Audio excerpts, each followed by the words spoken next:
రామానుజదివాకరః.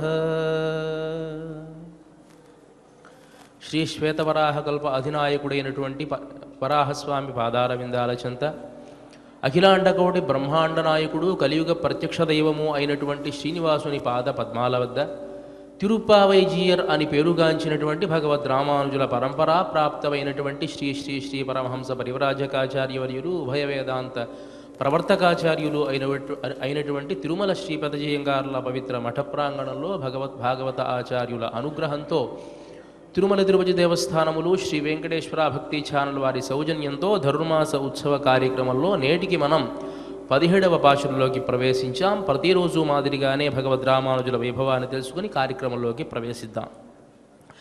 దేవః పరాంకుశమునిస్తు భవిష్యతస్తే మూర్తిం శుభాం నివృతవాన్నను నాథనాంనే ఏవం హి పూర్వగురుభిః ప్రకటీకృతత్వాత్ త్వద్వైభవం స్థగయితుం నను దుశ్శకంతే.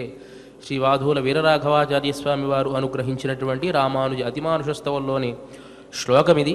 భగవద్ రామానుజులు అవతరించడానికి పూర్వమే వారికి పరమాచార్యులైనటువంటి యామునాచార్యులకు కూడా పరమాచార్యులైనటువంటి నాథమునులకు నమ్మాళ్వార్లు ప్రత్యక్షమై నాలాయన దివ్య ప్రబంధాన్ని ఇచ్చేటువంటి సందర్భంలో అనుగ్రహించేటువంటి సందర్భంలో భవిష్యదాచార్య విగ్రహాన్ని కూడా వారు భవిష్యత్తులో పులిహ అనే పాశురం చెప్పడం వల్ల భవిష్యత్తులో మహనీయులైనటువంటి వారు అవతరిస్తారు అని చెప్పడానికి సూచకంగా ఒక బింబాన్ని కూడా ఇవ్వడం జరిగింది అనేటువంటిది ఒక చరిత్ర.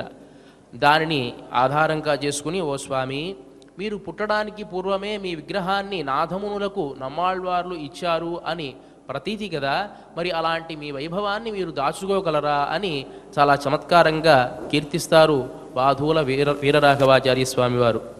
మరి అలాంటి మహనీయులైనటువంటి భగవద్ రామానుజుల పరంపరకు సంబంధించినటువంటి ఇద్దరు మహనీయులు మనకు ప్రత్యక్షంగా వేంచేసి ఉన్నారు. వారికి నా మనఃపూర్వక దండ ప్రణామాలు సమర్పించుకుంటూ కార్యక్రమాన్ని ప్రారంభించవలసిందిగా ప్రార్థిస్తున్నాను. ఆదిత్తరులా శ్రీశైలయావాక్రం దేవత్యాది గుణార్ణవం యదేంద్రప్రవణం వందే రమ్యజామాదరం మునేం లక్ష్మీనాథసమారంభాం నాదయామనమధ్యమాం అస్మదాచార్యపర్యంతం వందే గురుపరంపరాం.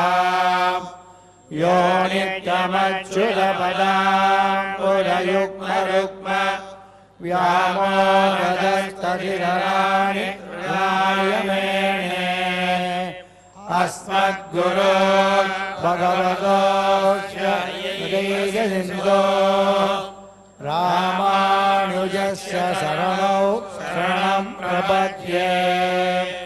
మాతా పితా యువదయస్తనయా విభూతి సర్వం యదేన యుగమేణ ఆద్యస్తన కులపదే బగుళాభిరామ శ్రీమత్తదంగ్రియుగళం ప్రణమామి ముహూర్తాం భూలం సరస్వమగతాక్షయమట్టనాద శ్రీభక్తిసార కులశేఖర వివాహాం భక్తాంగ్రియేణ ప్రగాళయతీంద్రమిశ్రాం శ్రీమత్పరాంగుశమునిం ప్రణతోస్మి నిత్యస్తుంగస్థనిగరిధరి సుప్తముద్బోధ్యకృష్ణం పారాఖ్యం స్వం సుదిశరశిరసిద్ధభక్త్యా భయంతి సోచ్ఛిష్టాయాం సృజినిగరిధం యాబలా యస్య భుంగే గోదాదస్యై నమ ఇదమిదం భూయ ఏవాస్తు భూయః. అన్నవయల్ పుదువై ஆண்டாள் அரங்கற்கு பன்னதிருப்பாவை பதியம் இன்னிசையால் பாடிக் கொடுத்தார் நற்பாமாலை பூமாலை சூடிக் கொடுத்தாளை சொல்லு சூடிக் கொடுத்த சுடர்கொடியே தொல்வாவை பாடி அருள வல்ல வல்கையாய் நாடினே வேங்கடவர்க்கு நாம் கடவா வண்ணமே நல்கு தண்ணீரே சோரே அறம் செய்யும் எம்பெருமான் நந்தகோபாலா எழுந்திராய் கொம்பனார்க்கெல்லாம்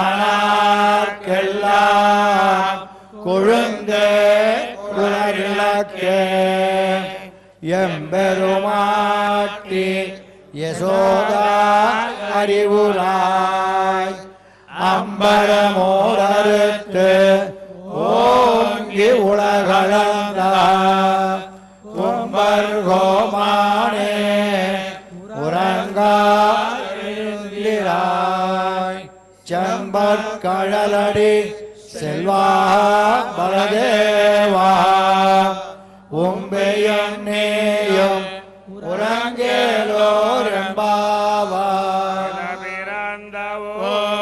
கோவிந்தன் வாழுமோர் சோதி மணிமாடன் தோன்றுமோ நீதியாய் நல்ல பக்தர் வாழுமோர்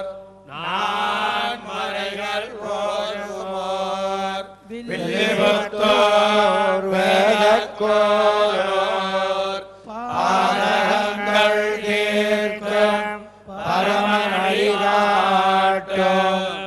வேதமனைத்திற்கும் வித்தாகும்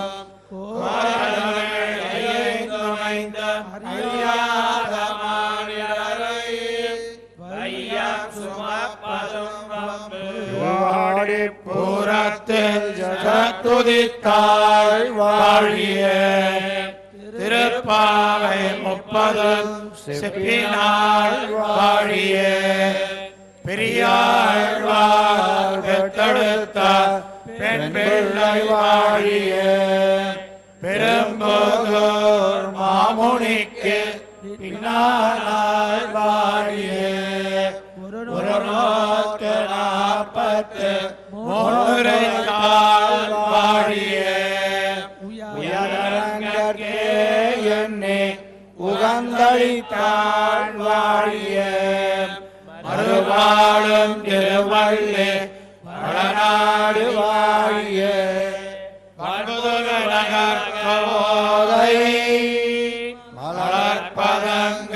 வாழிய. శ్రీమతే రామానుజాయ నమః. శ్రీమద్వరవరమునయే నమః.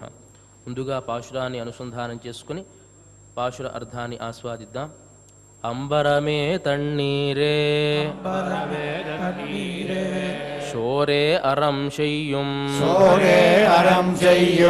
எம்பெருமான் நந்தகோபாலா எழுந்திராய் கொம்பனார்க்கெல்லாம் கொழுந்தே குலவிளக்கே எம்பெருமாட்டி யசோதாயறிவுராய் அம்பரு மூடறுத்து ஓங்கி உலகளந்த அம்பர்ஹோமானே உறங்காதெழுந்திராய்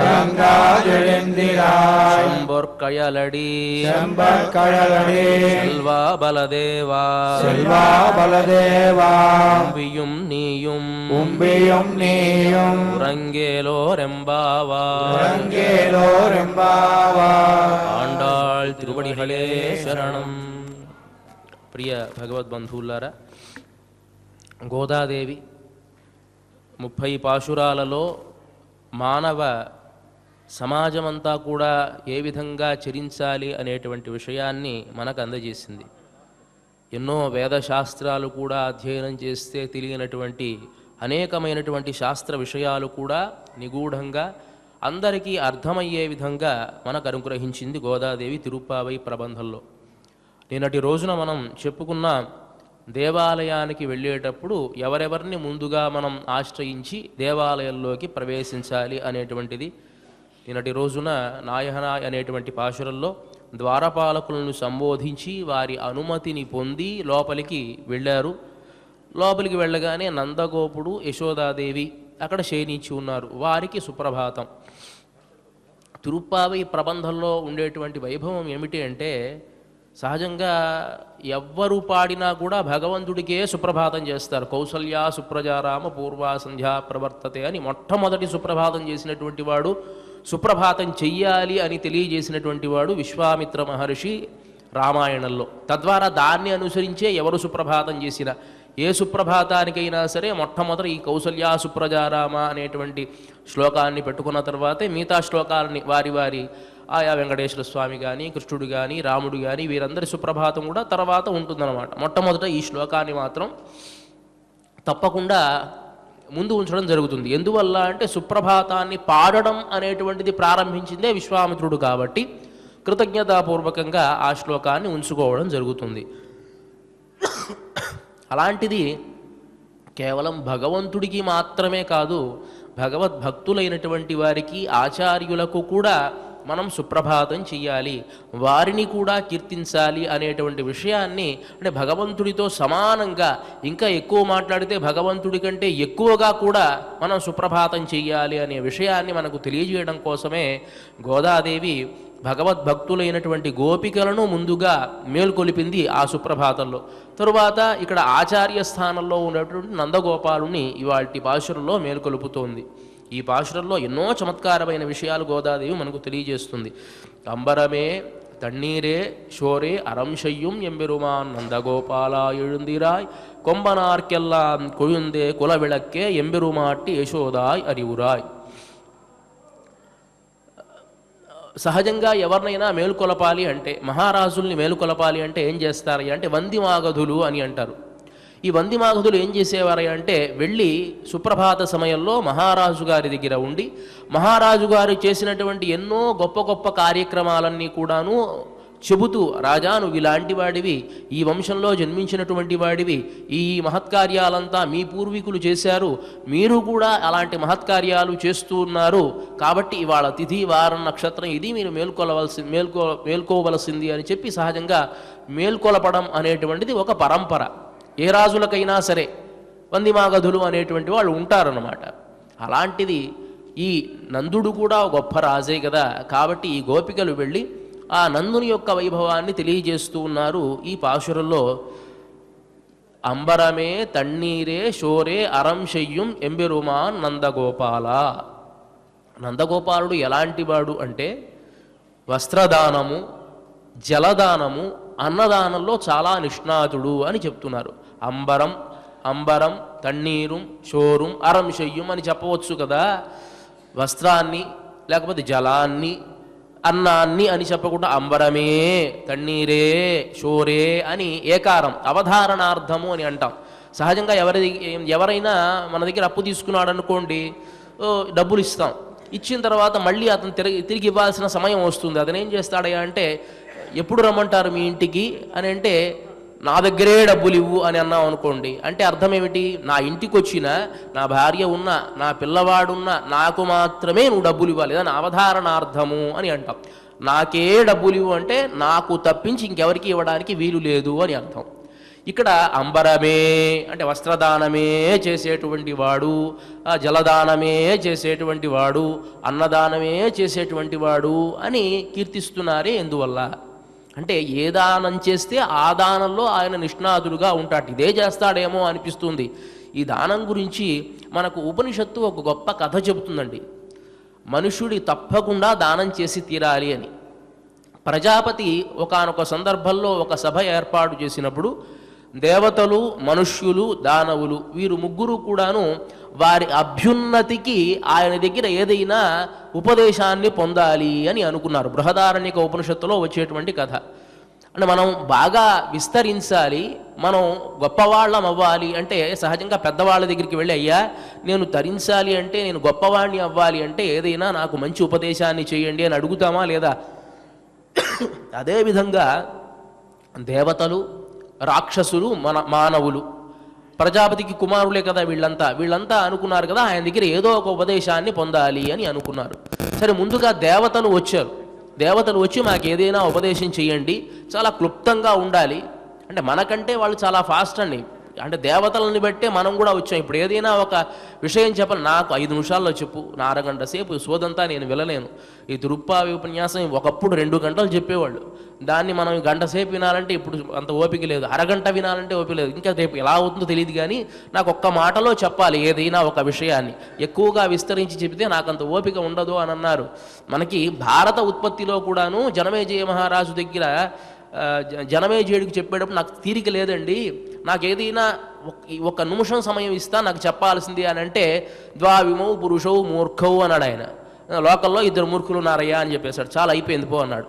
అదేమిటి? వెంటనే అడిగాడు, ద్వావిమ పురుషం పూర్తవలేదు కదా, ఎవరు వాళ్ళు నాకు చెప్పండి అన్నాడు. దుర్యోధన దశాననవు అని అన్నాడు. దుర్యోధనుడు, దశాననుడు 2 మూర్ఖులు ఉన్నారు, దుర్యోధనుడు, దశాననుడు అన్నారు. ఇంకా తృప్తి కలగల, ఎందుకు వాళ్ళు మూర్ఖులు అని అన్నారు. గోగ్రహం మనభంగంచ దృష్ట్వా యుద్ధం పునః.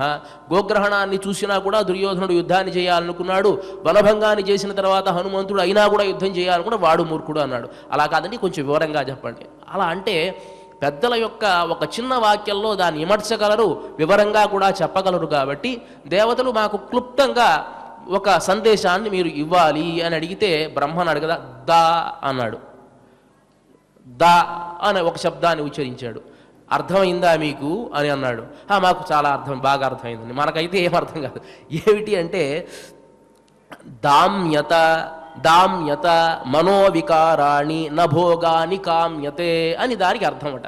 దా అనేటువంటి ఆ శబ్దానికి గచ్చ, మీకు అర్థమైంది కదా, ఏమర్థమైందో చెప్పండి. ఏమర్థమైంది అంటే, దేవతలకు ఇంద్రియ నిగ్రహం అనేటువంటిది ఉండదు. ఎందుకంటే భోగం అనుభవించడానికి వచ్చినటువంటి శరీరం కాబట్టి సమస్తమైనటువంటి భోగాలు అనుభవించాలి అనేటువంటి ఇచ్ఛ ఉంటుంది. అలా వెళ్ళకూడదు. ఇంద్రియ నిగ్రహం కలిగి ఉండ, దామ్యత, ఇంద్రియాలని నువ్వు దమనం చెయ్యాలి, అని అదుపులో ఉంచుకోవాలి. మనోవికారాన్ని నభోగాన్ని కామ్యతే, మనోవికారాలని నీ అదుపులో ఉంచుకొని కామాన్ని నీ అదుపులో ఉంచుకోవాలి అని దీనికి సందేశం అండి, మాకు అర్థమైంది అని అన్నారు. సరే, అలా అయితే వెళ్ళండి అని అన్నాడు. దేవతలకు ఆ సందేశం. వెంటనే మానవులు వెళ్ళారు, మాకేదైనా సందేశం ఇవ్వండి అని. వెంటనే ఆయన అన్నాడు, మళ్ళీ వీళ్ళకు కూడా దా అని అన్నాడు. అర్థమైందా అని అన్నారు. అర్థమైంది. ఏమర్థమైంది అని అంటే, దీనేభ్యో దీయతాం న సంగ్రహణేన వరందానేన ప్రియతాం. దానే దానం ఇవ్వండి. మనుషులకు ఎంత ఉన్నా సరే దాచుకోవాలి అని ఉంటుంది, కానీ ఇవ్వాలి అనేటువంటి బుద్ధి పుట్టనే. ఎప్పుడు కూడా మన దగ్గర లేనటువంటి దాన్ని మనం తెలుసుకుంటూ ఉండాలి. మనుషులు కూడా తెలుసుకున్నారు, దానం ఇవ్వడం వీళ్ళకి బుద్ధిపూర్వకంగా ఉండదు, కాబట్టి దానం ఇవ్వండి. దీనేభ్యో దీయతాం, ఎవరైతే దరిద్రులు ఉంటారో వాళ్ళకి ఇవ్వండి. నా సంగ్రహణేన, అన్నీ తీసుకోవడమే కాదు, వరందానేన ప్రియతాం, ఒకళ్ళకి ఇవ్వడంలోనే, ఆ దానం ఇవ్వడంలోనే ఆనందాన్ని పొందండి అనేటువంటి సందేశాన్ని మనుషులకి ఇచ్చట. వెంటనే అసురులు వెళ్ళారు, మాకేదైనా మీరు సందేశాన్ని ఇవ్వండి అని అడిగారు. వీళ్ళకు కూడా దా అని అన్నాడు. ఏంటిదా అంటే, సతతం దయధ్వం సర్వజీవేభ్యో అక్రూరతాంక్రుధ్వం అని. మీకు దయ అనేటువంటిది ఎప్పుడూ కూడా ఉండదు, కాబట్టి దయని ప్రదర్శించండి, దయ కలిగి ఉండండి అని చెప్పి వీళ్ళకి సందేశాన్ని ఇచ్చాడు అని మనకు బృహదారణ్యక ఉపనిషత్తులో వచ్చేటువంటి ఒక కథ. అందువల్లే మనకి మేఘ గర్జన సమయంలో దద్ద అని వస్తుంది. ఏమిటి అంటే, ఆయన అనుకున్నట్ట మన సందేశాన్ని అయితే ఇవ్వనైతే ఇచ్చాం, కానీ ఒక్కొక్క సందర్భంలో మర్చిపోతూ ఉంటారు కదా, అప్పుడప్పుడు గుర్తు చెయ్యాలి. కాబట్టి వాన వచ్చేటువంటి సందర్భంలో ఈ దద అనేటువంటి శబ్దాన్ని కనుక ప్రయోగిస్తే, దేవతలేమో ఇంద్రియ నిగ్రహం కలిగి ఉండాలి అని తెలుసుకుంటారు, మనుషులేమో దానం ఇవ్వాలి అని తెలుసుకుంటారు, రాక్షసులేమో దయాగుణం కలిగి ఉండాలి అని తెలుసుకుంటారు అని చెప్పి ఒక రికార్డ్ సిస్టమ్ లాగా పెట్టాట ప్రజాపతి. ఇది బృహదారణ్యక ఉపనిషత్తులో వచ్చేటువంటి ఒక కథ. కాబట్టి దానం ఇవ్వాలి. ఎవరివ్వాలి? మనుష్యులకు తప్పకుండా దానగుణం ఉండి తీరాలి. అంటే మనుషులు అంటే మిగతా అంటే ఇంద్రియ నిగ్రహం ఉండద్దా, దయ ఉండద్దా అంటే ఉండాలి. ముఖ్యంగా నువ్వు చేయాల్సింది దానం. మనిషికి ప్రత్యేకంగా నియమింపబడింది దానం కాబట్టి ఆ దానం ఇవ్వాలి. దానం ఎలా ఇవ్వాలి? అహంకారంతో ఇవ్వకూడదు, తమో గుణంతో ఇవ్వకూడదు, సాత్విక గుణంతో ఇవ్వాలి. మనం ఇచ్చేటువంటి దానం ఎదుటివాడికి తెలియకూడదు. ఇక్కడ రామచంద్రమూర్తి ఉన్నాడు, చాలా సౌందర్యంగా ఉన్నాడు. ఆయనకి ఏదైనా ఒక కైంకర్యం చేయాలి అని అనిపించింది. ఓ సువర్ణమైనటువంటి ధనుర్బాణాలు ఇవ్వాలి అనుకున్నాడు. సరే ఇచ్చాడు అనుకుందాం. ఒక సభ ఏర్పాటు చేసిన తర్వాత చూసారా, ఆ రామచంద్రమూర్తి ఉన్నాడు చూసారా, ఆయన చేతిలో ధనస్సు నేనే ఇచ్చానండి. ఆ బాణం ఉంది చూసారా, నేనే ప్రత్యేకంగా చేయించి దగ్గరుండి చేయించాను. అది సరిగ్గా రాలా మొదట్లో, కానీ నేనే దగ్గరుండి ఇట్లా చెయ్యాలి, అర్ధచంద్రాకారంలో ఉండాలి అని చెప్పి చేయించాను. బాగా ఖర్చు అయింది, కానీ బాగా చేశాడు చేసేవాడు. చెప్పుకోవాలా అంటే అలా చేస్తే ధర్మో నశ్యతి కీర్తనాత్, నువ్వు చేసినటువంటి ధర్మం అంతా పోతుందట. నువ్వు దాని కీర్తి, నువ్వు ఇచ్చినటువంటిది పక్కవాడికి తెలియకూడదు. ఇచ్చావా, దాతవ్యమిది యద్దానం తద్దానం, ఇవ్వాలి, నేను ఇస్తూ ఉన్నాను అంతే, ఇది నా ధర్మం అని ఇవ్వాలి తప్ప ప్రతిదానికి ఇది నేను ఇస్తున్నాను, నా గొప్ప కొంతమంది చెప్తారు నా పేరు అనౌన్స్ చేయండి, నేను ఇచ్చాను అని చెప్పి అందరికీ ప్రకటించండి, ప్రయోజనమే ఉండదు. నువ్వు ఇచ్చావు ఇస్తే గొప్ప విషయమే, దానం ఇవ్వడం అనేది గొప్ప విషయమే, కానీ దాన్ని ఎప్పుడైతే నువ్వు ప్రకటించుకున్నావో ఆ దానంలో మొత్తం ఫలితం పోయినట్టే అని శాస్త్రం చెబుతూ ఉన్నది. కాబట్టి అలా దానాన్ని ఇవ్వాలి. మనకి దానం వీళ్ళు ఇక్కడ కీర్తించేటప్పుడు అంబరమే తన్నీరే, ఈ దానగుణాన్ని ఎందుకు ప్రస్తుతిస్తున్నారు అంటే ఎప్పుడూ కూడా పరమాత్మ ఒక వంశంలో జన్మించాలి అంటే వాళ్ళు చేసేటువంటి దానాన్ని బట్టే జన్మిస్తాడట. రామచంద్రమూర్తి రఘువంశంలో జన్మించాడు అంటే రఘు మహారాజు అంత గొప్పదానం చేశాడు కాబట్టి. అంతకుముందు దిలీప మహారాజు చేశాడు, అందరూ చేశారు దానం. రఘు మహారాజు చేసినటువంటి దాన్ని ఇంకా చాలా గొప్పదట. రఘు మహారాజు గొప్ప యాగాన్ని చేశాడు, విశ్వజిత్ యాగం అనేటువంటి గొప్ప యాగాన్ని చేశాడు. అది మనకు రఘువంశ మహాకావ్యంలో చెప్తారు. విశ్వజిత్ యాగం అనేటువంటి యాగాన్ని చేశాడు. ఆ యాగం చేసినప్పుడు తన దగ్గర కోశాగారంలో ₹1 కూడా ఉంచుకోకుండా మొత్తం దానం చేయాలి. దానం చేసి తర్వాత మళ్ళీ కొంతకాలం తర్వాత సంగ్రహించుకోవాలి, మళ్ళీ సంపాదించుకోవాలి. కానీ ఆ దానం యాగం అయ్యేటప్పటికీ తన దగ్గర ఒక చిల్లి గవ కూడా ఉండకూడదు, అట్లా దానం చేసేసాట. ఆ గొప్ప విశ్వజిత్ యాగం చేసి మొత్తం దానం చేశాడు, ప్రశాంతంగా ఉన్నాడు. అదే సందర్భంలో వరదంతు మహర్షి శిష్యుడు కౌత్సుడు అనేటువంటి వాడు వచ్చాడు. దాని గురించి రఘువంశ కావ్యంలో చెప్తాడు కదా, స విశ్వజితమాజహ్రే యజ్ఞం సర్వస్వదక్షిణం ఆదానం హి విసర్గాయ సతాం వారిముచామివ. మహనీయులైనటువంటి వారు ధనాన్ని ఆర్జించేది దేనికి అంటే దానం చేయడానికట. మేఘం అనేటువంటిది సముద్రంలో కానీ కొలంలో కానీ అంత నీటిని తీసుకుని వెళుతుంది కదా, ఏం చేస్తుంది అంటే మళ్ళీ ఇవ్వడం కోసమే. వర్ష రూపంలో ఇవ్వడం కోసం ఎట్లా అయితే మేఘం తీసుకుని వెళుతుందో, మహనీయులైనటువంటి వారు కూడా అట్లా ధన సంగ్రహణం చేయడం మళ్ళీ దానం చేయడం చేస్తూ ఉంటారు అని కీర్తిస్తారు. అలా చేసినటువంటి ఆ విశ్వజిత్ యాగం చేసినటువంటి ఆ రఘు మహారాజుకి అనుకోకుండా వరతంతు శిష్యుడు కౌత్సుడు వచ్చాడు. దేనికి? యాచన చేయడానికి. సరే వచ్చాడు, ఇతను రాగానే ఆయనకి మర్యాద చేస్తారు కదా సహజంగా. ఇప్పుడు మనం వెళ్ళగానే రండి లోపలికి పిలిచి వీళ్ళకి ఏదైనా మర్యాదలు చేస్తూ ఉంటారు. అట్లా మర్యాద చేయాల్సి వచ్చింది. ఒక అర్ఘ్యపాత్ర తీసుకుని వెళ్ళారు. స మృన్మయే వీత హిరణ్మయత్వాత్ పాత్రే నిధాయార్ఘ్యమనర్ఘశీల శ్రుతప్రకాశం యశసా ప్రకాశ ప్రత్యుజ్జగామ ఆతిథిం ఆతిథేయ. రాగానే అతిథి మర్యాద చేయడానికి సహజంగా కాళ్ళు కడుక్కోవడానికి నీళ్ళు ఇస్తాం కదా, అది మట్టితో ఏర్పడినటువంటి పాత్ర. ఎందువల్ల? తన దగ్గర ఉండేటువంటి సర్వస్వాన్ని అతను ఇచ్చేశాడు. ఇప్పుడు ఇతని దగ్గర ఏమీలా, మట్టి పాత్రలు మట్టి కుండలు మట్టే తప్ప ఏమీలా. వెంటనే అతనికి సరే అర్ఘ్యపాత్ర, ఈ మట్టి పాత్రతో అర్ఘ్యం ఇచ్చేటప్పటికి అర్థమైపోయింది, ఓహో ఇతను నాకంటే దరిద్రుడుగా ఉన్నాడు, ఇక ఇతను అడిగితే ఏమి ప్రయోజనము అని. సరే రాజా అని అన్నాడు. ఈ నుండి గురువుగారు కుశలంగా ఉన్నారా, మీ యజ్ఞయాగాది క్రతువులన్నీ కూడా సక్రమంగా జరుగుతూ ఉన్నాయా, అధ్యయనం అంతా కూడా సక్రమంగా జరుగుతుందా అని ప్రశ్న వేశాడు. అంతా కుశలంగానే ఉంది మహారాజా, సరే నేను బయలుదేరుతాను అని అన్నాడు. వచ్చావు కదయ్యా, ఏ కార్యంతో వచ్చావు అని అంటే, నేను వేరే కార్యం ద్వారా వచ్చాను, యాచన చేద్దామని వచ్చాను, కానీ నీ పరిస్థితి చూస్తే చాలా అగమ్యగోచరంగా ఉంది, నీ దగ్గరే ఏమీ లేదు కదా, నాకు నువ్వేమిస్తావు కాబట్టి నేను బయలుదేరి వెళ్ళిపోతాను అన్నాడు. అవసరంలా, నీకేం కావాలో ముందు చెప్పు, నీకు ఎంత కావాలి ఏమి కావాలో ముందు చెప్పు అని అన్నాడు ఆయన. వెంటనే ఆయన అన్నాడు కదా, నేను వరదంతు శిష్యుణ్ణి, ఆయన దగ్గర 14 విద్యలు కూడా నేను అధ్యయనం చేశాను. మా గురువుగారు నాకు స్నాతక వ్రతాన్ని చేసి బయలుదేరి వెళ్ళిరారా అని అన్నారు. కానీ నేనన్నాను గురువుగారు ఇంతకాలం నాకు విద్యాబుద్ధులు నేర్పారు కాబట్టి మీకు గురుదక్షిణ ఇవ్వాలి అని అనుకుంటూ ఉన్నాను అని అడిగితే, ప్రార్థన చేస్తే మొదట ఆయన మన్నించాడు. అవసరం లేదులేవయ్యా అని అన్నాడు. అయినా కూడా నేను నిర్బంధిస్తే ఆయన అన్నాడు కదా, నువ్వు నేర్చుకున్న ఒక్కొక్క విద్యకి ఒక్కొక్క కోటి బంగారు నాణాలు కావాలి అన్నాడు. అంటే 14 కోట్ల బంగారు నాణాలు కావాలి. ఆయన కావాలనే అడిగాడు. నేను నిర్బంధించాను కాబట్టి ఆయన నన్ను ఇట్లా అడిగాడు. ఏమి చేయాలో అర్థం కాలా. నీ గొప్ప విషయం, నీ దానగుణం తెలుసు కాబట్టి నీ దగ్గరికి వచ్చా, నువ్వు చూస్తే నీ దగ్గర ఏమీ లేదు అని అర్థమైంది కాబట్టి నేను బయలుదేరి వెళుతూ ఉన్నాను అన్నాడు. అవసరం లేదు కౌచా, ఉండు, ఒక 3 రోజులు నాకు సమయాన్ని ఇవ్వు, నీకు కావలసిన దాన్ని నేను ఇస్తాను అని అన్నాడు. సరే, మా ఇంట్లో 3 అగ్నులు ఉన్నాయి, 4వ అగ్నిలా నువ్వు ప్రశాంతంగా విశ్రాంతి తీసుకుంటూ ఉండు, నేను ఏ విధంగా అయినా సరే నీకు ధనాన్ని ఏర్పాటు చేస్తాను అని చెప్పి ఆయన ఆ కౌత్సుణ్ణి విశ్రమించడానికి పంపించాడు. తన దగ్గర వశిష్ఠుడు ఇచ్చినటువంటి గొప్ప రథం ఉన్నదండి. ఆ రథం ఎలాంటిదంటే ఏ లోకానికైనా వెళ్ళగలదు ఆ రథం.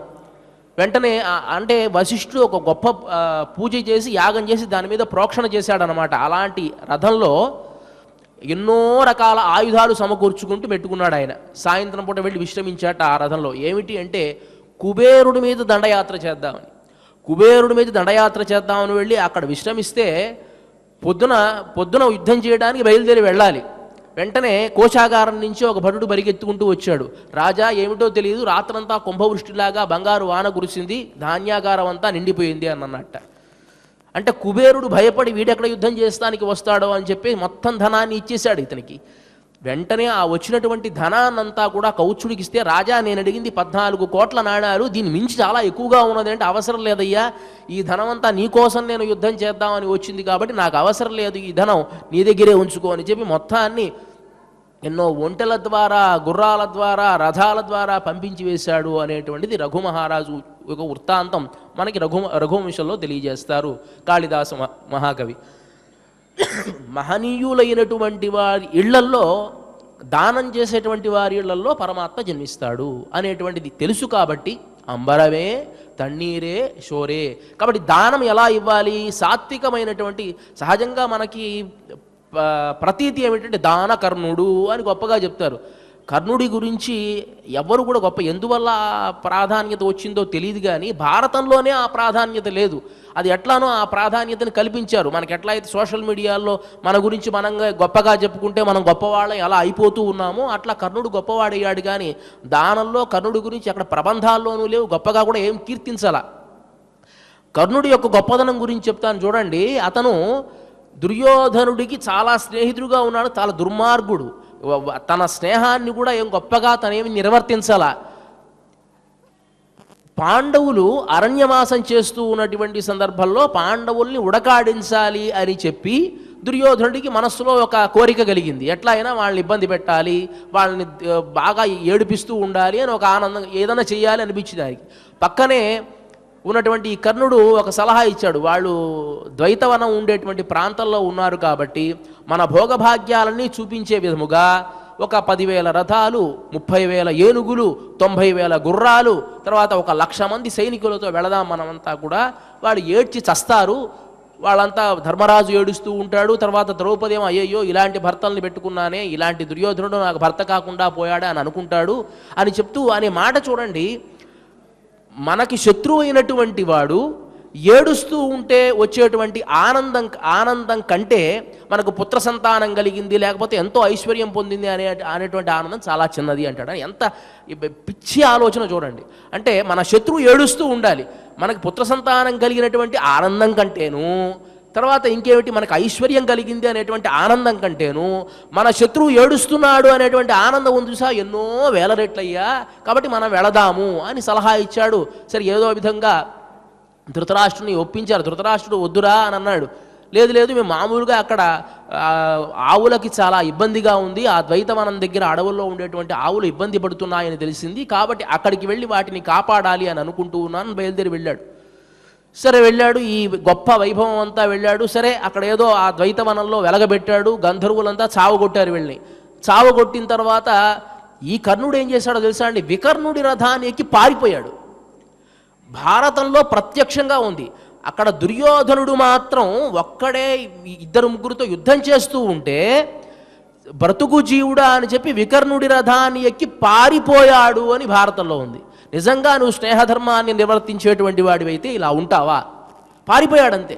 పారిపోతే సరే, ధర్మరాజు అదే సందర్భంలో ద్వైత వనంలో ఉండేటువంటి ఆ ద్వైత సరస్సు దగ్గర ఒక యాగాన్ని చేస్తూ ఉన్నాడు. సద్యస్కంధము అనేటువంటి యాగము. ఆ యాగం చేస్తూ ఉన్నాడు. ఆ యాగం చేస్తూ ఉంటే ఈ విషయం తనకు తెలిసింది. సరే, దుర్యోధనుని ఏదో విధంగా విడిపించేశాడు. అర్జునుడిని తర్వాత భీముడిని పంపించి ఆ గంధర్వరాజుతో మళ్ళీ యుద్ధం చేసి, చిత్రసేనుడితో యుద్ధం చేసి విడిపించేశాడు. అయిపోయింది. ఈ దుర్యోధనుడు బాధతో అక్కడి నుంచి తల దించుకొని, ఎత్తిన తల దించినటువంటి తల ఎత్తకుండా బయలుదేరి వెళ్ళిపోయాడు. కొంత దూరం వెళ్ళిన తర్వాత అక్కడ డేరాలంతా వేసుకుని బాధపడుతూ ఉంటే పారిపోయినటువంటి ఈ కర్ణుడి కాస్త మళ్ళీ వచ్చి, దుర్యోధన, నువ్వు చాలా పరాక్రమవంతుడు అయ్యా, వాళ్ళతో యుద్ధం చేయాలంటే నా వల్లే కాలేదు. నిజంగా నేను యుద్ధం చేద్దామని ఎంత ప్రాణాలకి తెగించి పోరాడాను.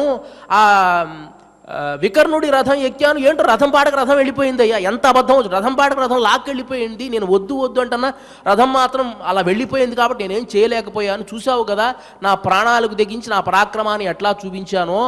అదేమిటో తెలియదు, కానీ మొత్తానికి నువ్వైతే క్షేమంగా వచ్చావు కదా, నువ్వు చాలా గొప్పవాడివి, మంచి పరాక్రమవంతుడివి అని అంటే, అప్పుడు తల దించుకొని, నేను పరాక్రమవంతుడినేమిట్రా, నన్ను చావగొడితే వాళ్ళు భీముడు అర్జునుడు వచ్చి మళ్ళీ యుద్ధాన్ని చేసి నాకు బ్రతుకుని భిక్షగా పెట్టారు వాళ్ళు. ఈ వెధవ జీవితం ఉంటే ఎంత పోతే ఎంత, నేను ప్రాయోపవేశం చేస్తాను, నాకు ఈ బ్రతుకే వద్దు అని అంటే, ఈ బీరాలకి పోయేటువంటి ఈ కర్ణుడు అప్పుడు అంటాడు, ఏమంటాడంటే, నువ్వు భయపడవద్దు, నేను ఇవాల్టి నుంచి ఒక ఆసుర వ్రతాన్ని తీసుకుంటూ ఉన్నాను. ఈ ఆసుర వ్రతంలో నేను కాళ్ళు కడగను. ఇంకోటి ఏమిటి అంటే, ఇవాల్టి నుంచి వ్రతం చేస్తున్నాను, అర్జునుడు మరణించేంత వరకు కూడా ఎవరైనా ఏదైనా అడిగితే వారికి నేను దానాన్ని చేస్తాను అని నేను ఈ ఆసుర వ్రతాన్ని చేస్తూ ఉన్నాను అని ప్రతిజ్ఞ అప్పుడు చేస్తాడు. అంటే ఒక వ్రతం నేను వ్రతం చేస్తున్నానండి ఇవాల్టి నుంచి అంటే, నిన్న వ్రతంలో లేవు అనే కదా అర్థం అక్కడ. ఇవాల్టి నుంచి ఈ అసుర వ్రతాన్ని నేను చేస్తున్నాను అంటే, ఇంతకు పూర్వం ఈ వ్రతం నువ్వు ఆచరించడం లేదు. మళ్ళీ ఆ వ్రతం ఎప్పటి వరకు నువ్వు చేస్తావు? అర్జునుడిని సంహరించేంత వరకు నేను ఈ వ్రతాన్ని మానను అంటే, అర్జునుడు చచ్చిపోతే అంటే మళ్ళీ ఆ వ్రతం వదిలేస్తావు అనమాట. అంటే కేవలం నీ దానమేమి కాదు, అంటే ఏదో ఒక కార్యార్థిని చేసేటువంటి దానం అనమాట. దీని దానం అంటారా? దానం అంటే దాతవ్యమితి యద్దానం. భగవంతుడు మనకింత ఐశ్వర్యాన్ని ఇచ్చాడు, ఆయన ఇచ్చినటువంటి దానిలో మనం ఎంతో కొంత మనం సమర్పించుకోవాలి అనేటువంటి ఒక భక్తిపూర్వకంగా దాని మీద ఎలాంటి ఆశ లేకుండా ఇచ్చేటువంటి దాన్ని సాత్వికమైనటువంటి దానం అని అంటారు. అలా కాకుండా నాకు వీడికి గనక ఈ దానాన్ని చేస్తే నాకు పుణ్య లోకాలు వస్తాయి, లేకపోతే ఇంకేదో వస్తుంది అని చేసేటువంటి దానం రాజస దానం. ఇంకా తామస దానం అంటే అయోగ్యుడైనటువంటి వాడికి, అసలు ఎలాంటి యోగ్యత లేనటువంటి వాడికి ఏమీ ఆశించకుండా తీసుకో అని ఇచ్చేటువంటిదేమో. కొంతమంది రోడ్ల మీద పడి అట్లా నోట్లు జల్లేది కొన్ని చూస్తూ, అది తామసమైనటువంటి దానం. దానం అంటే యోగ్యత కలిగినటువంటి వాడికి ఎవడికైతే ఎంత అవసరమో వాడిని పిలిచి వాడికి ఇచ్చేటువంటి దానం. కొంతమంది పాపం దుఃఖాల్లో ఉంటారు, ఎంతో అవసరమైన వాడిని పిలిచి వాడికి దానం. రోడ్ల మీద పడేస్తే ఎవరికి ఏం దొరుకుతుందో తెలుసా, దాన్ని తామస దానం అంటారు. ఇప్పుడు ఈ కర్ణుడు చేసినటువంటి దానాన్ని మనం ఏమనాలి? అలాంటి దానం కర్ణుడు చేశాడే తప్ప కర్ణుడు దానకర్ణుడేమీ కాదు. మరి ఎందువల్ల అది అలా ప్రతీతి అయిపోయినటువంటి ఒక చరిత్ర. ఇక్కడ మనకు నందగోపుడి విషయాన్ని ప్రస్తావన చేస్తూ అంబరమే తన్నీరే షోరే అరం శయ్యం ధర్మముగా ఇచ్చేటువంటి వాట. ఆయన వస్త్రదానం చేస్తూ ఉంటే మనం దానం చేస్తామంటే వాడినటువంటి బట్టలు ఇస్తే సరిపోతుంది కదా అని అనుకోవచ్చు, కానీ అలా కాదుట. నూతనమైనటువంటి వస్త్రాలే ఇస్తూ ఉంటాడట. తన్నీరే, ఎవరికైనా నీరే ఇస్తూ ఉంటాడు, అన్నం ఇస్తే అన్నమే ఇస్తూ ఉంటాడు. ఇచ్చినట్టే ఎక్కడైనా భాగవతంలో ఉన్నదా అని ప్రస్తావన చేసుకుంటే, ఎప్పుడైనా కూడా తండ్రికి ఉండేటువంటి లక్షణాలే కొడుక్కి వస్తుంది కదా. కాబట్టి కొడుకైనటువంటి కృష్ణుడు వస్త్రదానం చేశాడు ద్రౌపదికి ఆ నిండు సభలో, కాబట్టి వస్త్రదానం కృష్ణుడు చేసినట్టే. ఇక జలదానం, కాళీయుడు యమునా నదిలో ఉండి నీళ్లే తాగనివ్వకుండా అక్కడ ఆ నీళ్లు తాగినటువంటి వాళ్ళంతా మరణిస్తూ ఉంటే కాళీయుణ్ణి దునమాడి అక్కడి నుంచి పంపించి వేసి అందరికీ యమునా నదిని ఇచ్చాడు కదా, కాబట్టి ఆ జలదానం చేసినట్టు.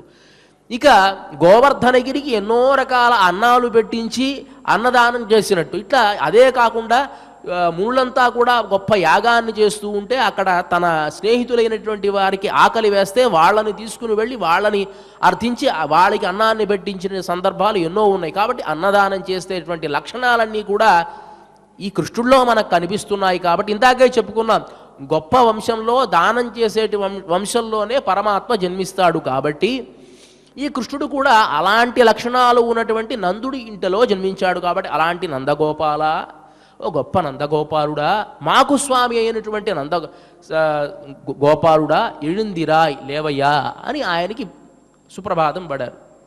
తర్వాత కొంబనార్కెల్లాం కొഴുందే కులవిళక్కే ఎంబెరుమాటి యశోదాయ్ అరివురాయ్. కొంబనార్కెల్లాం స్త్రీలందరికీ కూడాను కొഴുందే తీగ వలె, మెరుపు తీగల వలె ఉండేటువంటి కులవిళక్కే మా గోకులానికి నువ్వు స్త్రీలందరికీ ఆదర్శప్రాయము. అదే సందర్భంలో మా గోకులానికి మా గొల్ల వంశానికి గొప్ప కీర్తిని కులవిళక్కే, ఆ కులాన్ని ప్రకాశించడానికి జన్మించిన కులవిళక్కే ఎంబెరుమాటి మాకు స్వామిని అయినటువంటి నీవు ఎഴുந்திరాయ్ మేల్గాన్సవమ్మా. నందుణ్ణేమో లేవయ్యా అన్నారు, ఈవిడేమో మేల్గాన్సవమ్మా అని అంటున్నారు. అదే గౌరవార్థకం ఈవిడికి మాత్రం అని అంటే, ఎన్న నోన్బు నోత్తాళ్ళలో ఇవనై పెత్త వీరుడయ్యారు అన్నట్లుగా ఆళ్వార్లైతే పూర్తిగా కృష్ణ పరమాత్మ యశోదాదేవి కడుపులోనే పుట్టాడు అని చెప్తారు ఆళ్వార్లు. ఎందువల్ల అంటే బాల్యాన్ని అంతా అనుభవించినటువంటి భాగ్యం కేవలం యశోదాదేవికే ఉన్నది. కాబట్టి ఇక్కడ యశోదాదేవి యొక్క వైభవం చెప్పుకోవాలి అంటే సహజంగా తల్లి అంటే తల్లే కదండి. ఇప్పుడు ప్రతి వాళ్ళకి ఒక పుట్టినరోజు ఉంటుంది, ఇప్పుడు జనవరి 24 లేకపోతే ఫిబ్రవరి 30 ఒక పుట్టినరోజు. కానీ తల్లికి ఎన్నో పుట్టినరోజులు ఉంటాయి. ఎంతమంది పిల్లలు ఉంటాయో అన్ని పుట్టినరోజులు ఉంటుందండి. ఎందువల్ల అంటే తాను పుట్టినటువంటి పుట్టినరోజు ఒకటి, తన పిల్లవాడు పుట్టేటువంటి సందర్భంలో తాను చచ్చి బతుకుతుంది చూసారా, అది ఒక పుట్టినరోజు. ఎంతమంది పిల్లలు పుడతారో అన్నిసార్లు తాను చచ్చి బతుకుతుంది. కాబట్టి ఆ తల్లికి ఎన్నో పుట్టినరోజులు ఉంటాయి. ఆ భాగ్యం యశోదాదేవికి లభించింది. అదీ కాకుండా ఎవరైనా సరే గొప్పవాడు అవ్వాలి అంటే తల్లి పాత్ర ఎంతైనా ఉంటుంది. మనకు ఈ మధ్యకాలంలో ఒక ఇది చదివాను, వ్యాసం చదివాను. ఒక పిల్లవాడు స్కూల్లో చాలా మందకొడిగా ఉన్నాడు. ఆ స్కూల్లో వాడికి చదువు చెప్పలేము అని చెప్పేసి ఒక లెటర్ రాసి ఇచ్చి పంపించేశారు ఇంటికి. వాడికి తెలియదు పాపం. తీసుకుని వచ్చి తల్లికి ఇచ్చాడు. అమ్మ మా స్కూల్లో ఈ లెటర్ నీకు ఇమ్మని చెప్పారమ్మా, ఈ ఉత్తరాన్ని అని చెప్పి. సరే ఆ లెటర్ చదివింది ఆమె. చదివితే ఏం రాసిందంటే, ఈ పిల్లవాడు చాలా మందకొడిగా ఉన్నాడు, మా స్కూల్లో ఇతను పనికిరాడు, ఇతను మా స్కూల్లో చదివే యోగ్యత ఇతనికి లేదు, కాబట్టి ఇతన్ని దయచేసి మీరు స్కూల్ మాన్పించేసేయండి అని రాసింది. పాప ఆ తల్లి నీళ్లు తుడుచుకుంటూ ఆ ఉత్తరాన్ని కాస్త తీసుకుని సంచిలో పెట్టేసుకుంది. ఆ పిల్లవాడు ఏం రాసిచ్చారమ్మా అని అడిగితే ఆ తల్లి చెప్పింది కదా, నువ్వు చాలా తెలివిగల పిల్లవాడివటయ్యా, కాబట్టి ఈ స్కూల్లో నీకు చెప్పే తెలివిగల గురువులు కూడా ఎక్కడ లేరు, కాబట్టి వేరే స్కూల్లో చదివించమని చెప్పారు అని చెప్పింది. సరే అయిపోయింది. ఆ పిల్లవాడే ఎవడు అంటే థామస్ అల్వా ఎడిసన్ అనేటువంటి వాడు, బల్బు కనిపెట్టినటువంటి వాడు. అతని పెద్దవాడైన తర్వాత తల్లి మరణించిన తర్వాత తల్లి దగ్గర పెట్టెలో ఉండేటువంటి సామానంతా తీస్తూ ఉన్నాడు. ఏవో చాలా ఉత్తరాలు ఉన్నాయి. ఆ సందర్భంలో ఆ ఉత్తరాలను తీసే సందర్భంలో ఈ ఉత్తరం చూశాడు. ఉత్తరం చూస్తే దాంట్లో అతను చూశాడనమాట, ఈ పిల్లవాడు చాలా మందకొడిగా ఉన్నాడు, దేనికి పనికిరాడు, కాబట్టి ఇతన్ని మీరు ఈ స్కూల్ నుంచి మాన్పించేసేయండి అని అంటే ఆ తల్లి వాడికి అట్లా చెప్పకుండా ఏం చెప్పింది, నీలాంటి తెలివిగల పిల్లవాడు ఎవరూ లేట, నీకు బోధించేటువంటి యోగ్యత ఇక్కడ ఉండేటువంటి టీచర్లకు ఎవరికీ లేదు అని చెప్పింది చూసారా. ఆ చెప్పినటువంటి మాటని తాను ఆలంబనగా తీసుకొని దాన్ని ఒక ఆత్మస్థైర్యంగా తీసుకుని అతను ఎదిగి గొప్ప శాస్త్రవేత్తగా ఎదిగాడే, నిజంగా మా అమ్మాయి ఎంత గొప్పది అని చెప్పి తన తల్లి మరణించిన దానికి వెక్కి వెక్కి ఏడ్చేటవాడు. అంటే తల్లి యొక్క పాత్ర ఎలా ఉంటుంది అనేది మనం యశోదాదేవిని చూసి తెలుసుకోవచ్చు. అందరూ వచ్చి ఓయమ్మ నీ కుమారుడు మా ఇంట్లను పాలు, ఎప్పుడూ అల్లరి పనులే కదా, ఏదో ఒక అల్లరి పని చేస్తూ ఉంటాడు కదా. మీ అబ్బాయి వచ్చాడు, మా ఇంట్లో ఇవాళ ఈ పని చేశాడు, ఇవాళ ఈ పని చేశాడు అంటే ఏ పని చేసినా సరే ఓర్పుతో ఒక్క మాట అనకుండా, ఏదో కోపం తల్లికి ఒక్కసారి కాకపోతే ఒక్కసారన్నా రాదా? మనకి భాగవతం మొత్తం మీద ఒక్కసారే తల్లి యొక్క కోపం కనిపిస్తుంది. ఎక్కడ అంటే కేవలం ఉలూకల బంధనం, ఆ దామోదరత్వం, దామాన్ని ఉదరానికి బంధించడం, ఒకేసారి కోపపడుతుంది ఆవిడ. ఇంకెక్కడా కోపం కనిపించదే. ఎంతో ఓర్పుతో సహించింది ఆ తల్లి. కాబట్టి ఈ ఓర్పు యశోదాదేవి దగ్గర నుంచే అందరి తల్లులకు వచ్చింది. ఈ వీళ్ళకు వచ్చిందంటే యశోదాదేవి కాలంలోనే అంత ఏమీ అక్షరం రానిటువంటి తల్లికే అంత ప్రేమ ఉంటే మనం చదువుకున్న వాళ్ళం ఎలా ఉండాలి? ఇక్కడ స్కూల్ నుంచి ఏదైనా ఒక కంప్లైంట్ వస్తే ఒక్కసారి లక్ష్మీదేవిగా ఉండేటువంటి తల్లి కాస్త భద్రకాళిగా మారిపోయి, ఎరా నువ్వు మార్కులు రాలేదా, ఏం చదువుతున్నారా, ఎంత ఖర్చు పెడుతున్నారు నాన్నగారు నీకోసం అని కొట్టకుండా ఇలా ఉండాలి. అంటే యశోదాదేవే అది దానికి తార్కాణం అన్నమాట. అంటే ఎంత ప్రేమగా పెంచిందండి కృష్ణుణ్ణి. తన కడుపులో పుట్టాడు అనే భావించింది, పుట్టకపోయినా అలాగే భావిస్తుంది యశోదాదేవి. అక్కడ చెప్పేటప్పుడు ఒక దెబ్బ వేద్దామా అని అనుకుంటే కృష్ణుడట పుట్టినవాడు కదా, కాబట్టి అయ్యో ఏమైపోతాడో ఏమిటో పిల్లవాడు, ఎవ్వరు ఏదో ఒక చాడీలు చెబుతూనే ఉన్నారు కదా, కానీ ఏం చేస్తాం, ఏదో ఒక రకంగా బెదిరించాలి. బెదిరిద్దామా అంటే బెదిరిపోకుండా ఉన్నాడే, మరీ ఇంత పిచ్చివాళ్ళ ఉన్నాడు, కనీసం నటించాలి కదా, భయపడ్డట్టన్నా నటించాలి కదా అందరి ముందు, ఇలాంటి పిచ్చి పిల్లవాడిని కన్నా అని చెప్పి బాధపడి, తన మనస్సులో తను బాధపడి పెంచింది కదా, కాబట్టి అంత గొప్పదైనటువంటి ఎంబెరుమాటి యశోదాయ్ అరివురాయ్. మరి యశోదాదేవికి ఇంత భాగ్యం ఎట్లా వచ్చిందండి? యశోదాదేవికి ఇంత భాగ్యం ఎలా వచ్చింది అంటే, భర్త చేసేటువంటి ఏ పుణ్యకార్యంలో అయినా భార్యకి సగభాగం వస్తుందట. మనం రిజర్వేషన్ ఇప్పుడే పెట్టాం, శాస్త్రం ఎప్పుడో పెట్టేసింది. మనకి పద్మపురాణంలో కుర్వతః పుణ్యకర్మాణి సేవాంజః కురుతే నరః పత్నీభృతక శిష్యేభ్యో యదన్యః కోపి మానవః తస్య సేవానురూపేణ ద్రవ్యం కించిన్ నదీయతే సోపి సేవానురూపేణ తత్పుణ్య ఫలభాగ్ భవేత్ అని. భర్త చేసినటువంటి పుణ్యంలో సగభాగం భార్యకి వస్తుంది. పోనీ భార్య చేసినటువంటి పుణ్యంలో సగభాగం నాకు వస్తుందా అండి అంటే రానే రాదు. కానీ భార్య చేసిన పాపంలో మాత్రం నీకు ఒక భాగం వస్తుందట, సగభాగం. ఏం న్యాయం అండి ఇది? అందువల్లే అదే సామెత కూడా పుణ్యం కొద్దీ పురుషుడు, దానం కొద్దీ బిడ్డలు అని అంటారు. అక్కడ కూడా ఆడవాళ్ళ పార్షియాలిటీనే. పుణ్యం కొద్దీ పురుషుడా, మరి మగవాడండి, మగవాడు ఏం చేయాలి? వాడు పుణ్యం చేసుకోకపోతే ఎలాంటి భార్య? పుణ్యం కొద్దీ ఏమో పురుషుడట, దానం కొద్దీ బిడ్డలట. ఇక్కడ దానం చేసిన వాడేమో నందగోపుడు, పేరు వచ్చిందేమో యశోదాదేవికి. అది అంటే మనం భారత సంప్రదాయంలో స్త్రీకి ఇచ్చినటువంటి చాలా విలక్షణత ఎన్నో సందర్భాల్లో మనం గమనించవచ్చు. తల్లి గురించి చెప్తూ కొన్ని ప్రస్తావనలు చేయకూడదు, కానీ తల్లి ఎలాంటిదైనా సరే పిల్లవాడు చివరి వరకు చూసుకోవాలి. దీనికి బట్టి ఇంక చెప్పాల్సిన అవసరం లేదండి. ధర్మశాస్త్రంలో మనుస్మృతి రకరకాల స్మృతుల్ని తిడతారు, కానీ శాస్త్రం ఇంత నిష్కాపట్యంగా పార్షియాలిటీ అంటారు, అలాంటిది ఏమీ లేకుండా చెప్పినట్టుంది శాస్త్రం. కాబట్టి ఇక్కడ యశోదాదేవి అంత ఐశ్వర్యం కలిగినది కాబట్టే ఎం పెరుమాటి మాకు స్వామి అయినటువంటి దానివి యశోదాయ్ అరివురాయ్ అని అంటే అన్నమాచార్యుల వారికి అందరూ కీర్తిస్తారు. కానరటే పెన్సరటే కటకటా బిడ్డలను అని చెప్పి యశోదాదేవి కృష్ణుడిని వకాల్తా తీసుకుని మాట్లాడేటువంటి మాటలు, ఎన్నత వంశైదనే యశోదా అని చెప్పి ఏం తపస్సు చేసిందో యశోదాదేవి అని కీర్తించినట్టుగా ఇలా ఎంబెరుమాట్ యశోదాయ్ అరివురాయ్ అని మేల్కొలిపారు. అంబరు మూడరుత్తోంగి ఉలహళంత ఉంబరు హోమానే ఉరంగా దిడుందిరా. ఇక్కడ చిన్న పొరపాటు జరిగింది. మనకేదైనా సరే ఇంట్లోకి వెళతాం, అమ్మ చక్క ఒక సున్నుండో లేకపోతే రవ్వ లడ్డునో ఏదో మనకి ఇష్టమైన పదార్థం చేస్తుంది. ఏం చేస్తాం? సహజంగా ఇంటికి వెళ్ళగానే బయట నుంచి ఇంటికి వెళితే కాళ్ళు చేతులు కడుక్కొని చక్కగా ఒక ప్లేట్ ముందు కూర్చుని అమ్మ పెట్టు అని అడగాలి. కానీ మనకు ఆ పదార్థం మీద ఉండేటువంటి ఆ ప్రేమతో ఏం చేస్తామంటే గబగబా ఇంట్లోకి వచ్చేస్తాం, అమ్మ చేతులు పెట్టమ్మా అని ఆ మురికి చేతుల మీదే పెట్టించుకుని తినేస్తామా లేదా? అంటే ఆ పదార్థం మీద మనకు ఉండేటువంటి ప్రేమ అన్నమాట. ఇక్కడ గోపికలు కూడా పాపం కృష్ణుడి మీద ప్రేమ కదా. వాస్తవానికి మనం అనుకున్నాం ఒక క్రమంగా వెళ్ళాలి మేలుకొలపడానికి అని. పాపం నందుణ్ణి యశోదాదేవిని తలుచుకున్నారో లేదో వాళ్ళ కుమారుడైనటువంటి కృష్ణుడు ఒక్కసారి గుర్తుకొచ్చాడు, వెంటనే కీర్తించారన్నమాట. ఈ లోకాలన్నీ కొలిచినటువంటి వామనమూర్తిగా కొలిచినటువంటి ఓ కృష్ణ పరమాత్మ మేల్కోవయ్యా లేవల.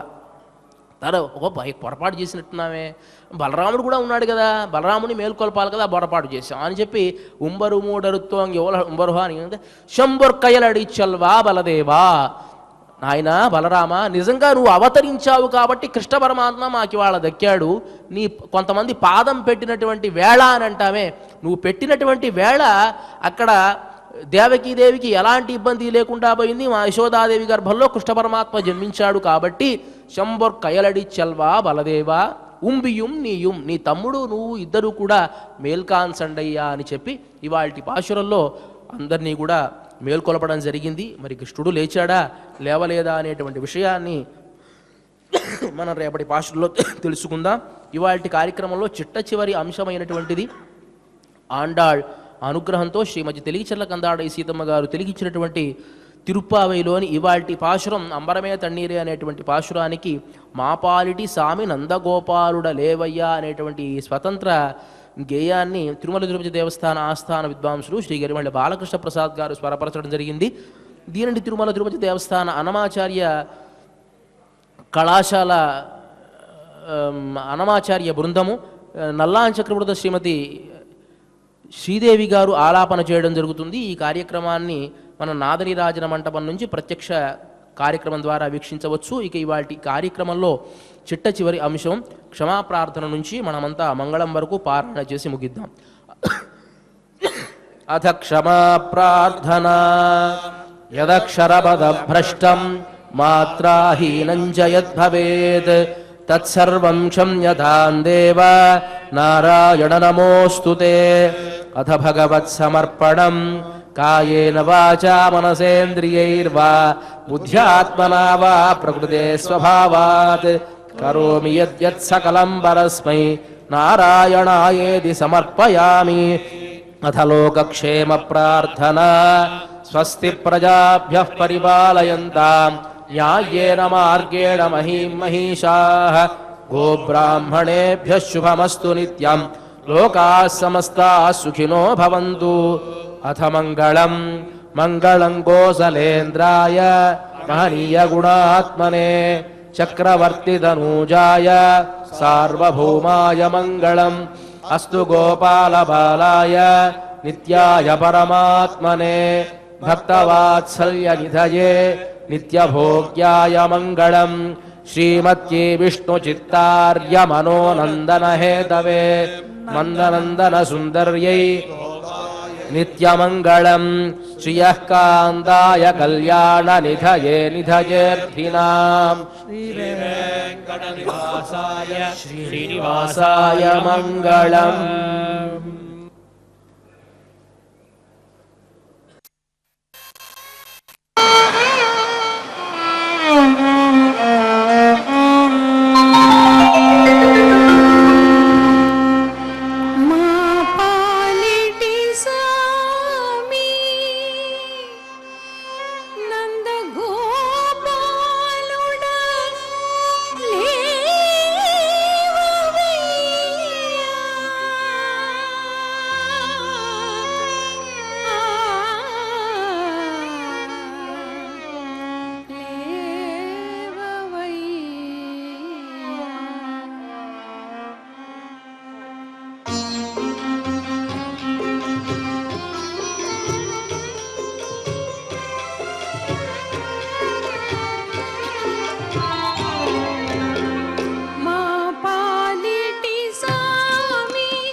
ఛేదించుక ఆ పరమ పదమును చేరి సకల లోకములను కొలుచు శౌరి అమరుల నియంత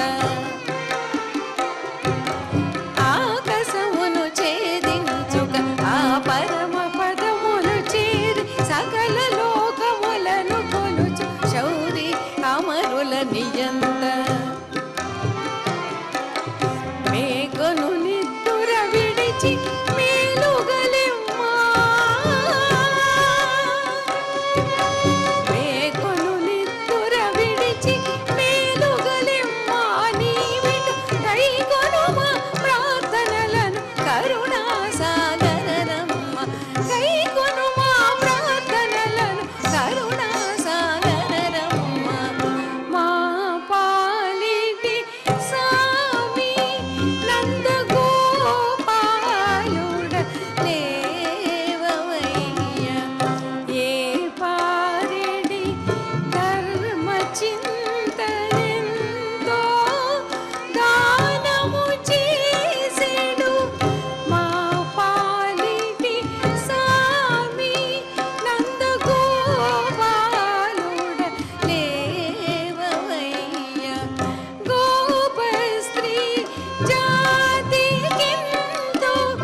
ఇంపగు భాగ్యప్రదమై ఏ పొగనిరు కులమూల కులదీపిక యశోదలెమ్మ మా పాలిటి సామి నందగోపాలుడ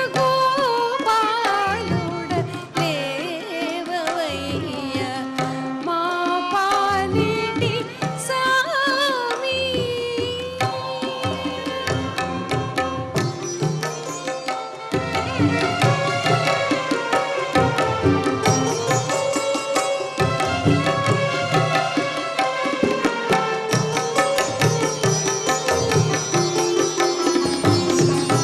బిరుద పెండెరమ్మనియడి ఆభరణము తగ మెరసిడి బిరుద పెండెరమ్మనియడి ఆభరణము తగ మెరసిడి తరుగని సంపత్తు కలుగు తండ్రి బలరామదేవా బిరుద పెండెరమ్మనియడి ఆభరణము తగ మెరసిడి తరుగని సంపత్తు కలు తండ్రి బలరామదేవా సరిగాదిక నిదురించగ చాలును సరిగాదిక నిదురించగ చాలును నీ సోదరుడు మురారుడును నీవు లేచి మోదమ్మునరారయ్య సరిగాదిక నిదురించగ చాలును నీ సోదరుడు మురారుడును నీవు లేచి మోదమ్మునరారయ్య మురారుడును నీవు లేచి మోదమ్మునరారయ్య మా పాలిటి సామి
నమః